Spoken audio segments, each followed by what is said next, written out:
So why does none of this make sense?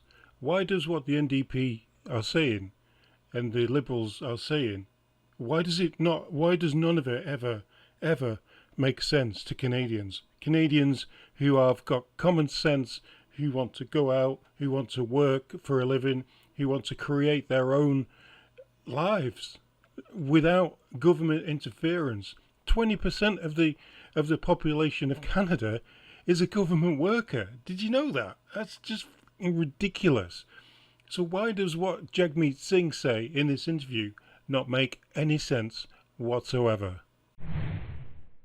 So the first thing he started whiffling about on some of the questions near the end of this interview was how he's going to increase taxes on businesses, large businesses. Not, he doesn't say smaller businesses, just the big businesses, like Loblaws. And often you'll see new Democrat governments, when they're in power, provincially make that distinction very clear.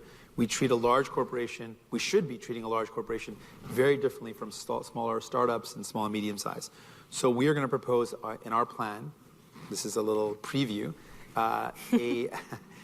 to lighten the burden for small and medium-sized businesses. While we're proposing an excess profit tax on large, massive corporations, we want to lighten the burden, so lower, let me say directly, less taxes for small and medium-sized enterprises to support them in their growth.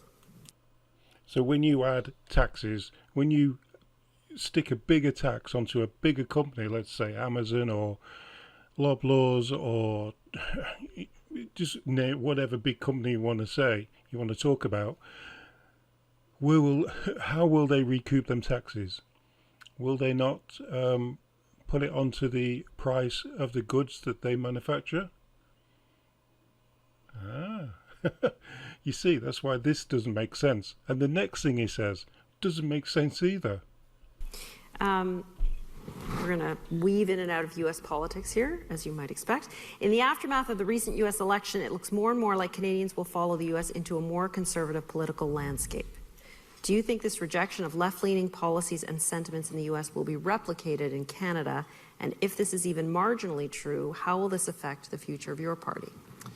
Well, I would attack, not personally, but I would attack the premise of that question. That person will be left unnamed. No, but attack the premise of the question. I think what happened in the States was not a rejection of left wing. It was folks that were having a harder time. Life got harder for them. They are looking at their paychecks and looking at what they can afford, and things got worse. And they're saying, I reject whoever let this happen. It was a rejection of their condition of life getting worse.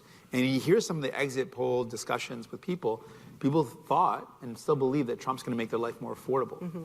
They believe that he would lower the cost of living. And that's what Canadians need right now as well. They want someone that's going to lower the cost of living. Yeah. So we have to make it clear that we are going to lower the cost of living with what we propose today to immediately give people some relief. But we also have to make it clear what the cost of someone like the Conservatives and Pierre Poilievre is. Their cost is they're going to cut the things that people need. It's going to make life even more expensive. If you don't have daycare, and right now barely people are able to afford daycare. Some people are lucky enough to have the $10 a day daycare. If that's cut for those thousands and thousands of families, that is devastating. Some people. Yeah, who?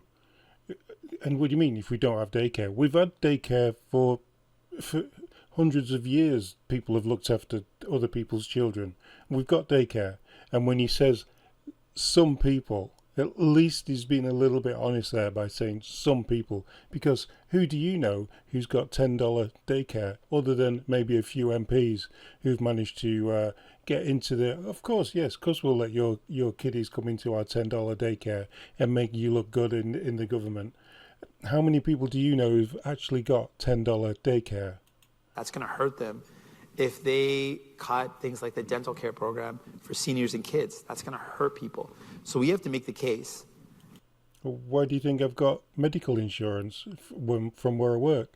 I pay for my own dental. I pay for my own dental and I pay for the government's dental through my taxes. And you do too. We all pay double dental at the moment. That the Conservatives are going to cost you. They're not going to make life more affordable. And what they're going to do is what Conservatives always do. They're going to make it more affordable for their rich buddies. They're going to give them lots of benefits, but they're going to hurt everyday folks. And I have to make the case that New Democrats are committed to putting people first. We're going to make your life more affordable. We're going to bring down the cost of your groceries, make your rents more affordable. That's what people need. And I think what happened in the States was, after 4 years of the current government, or the government in the States, they walked out of that 4 years and feel like they're worse off. I have to ensure that people know that we're going to make their lives better. So let's just recap this a little, just a little.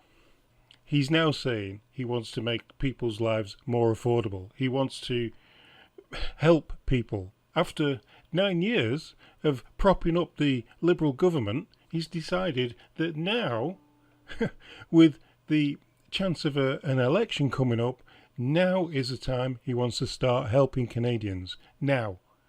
Not 4 years ago, not 5 years ago, now.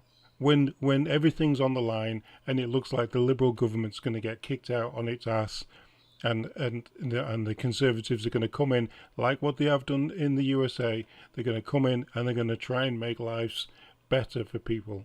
Not only better for people, but also hold on to free speech and hold on to all the other things that Western countries really, really strive towards wanting.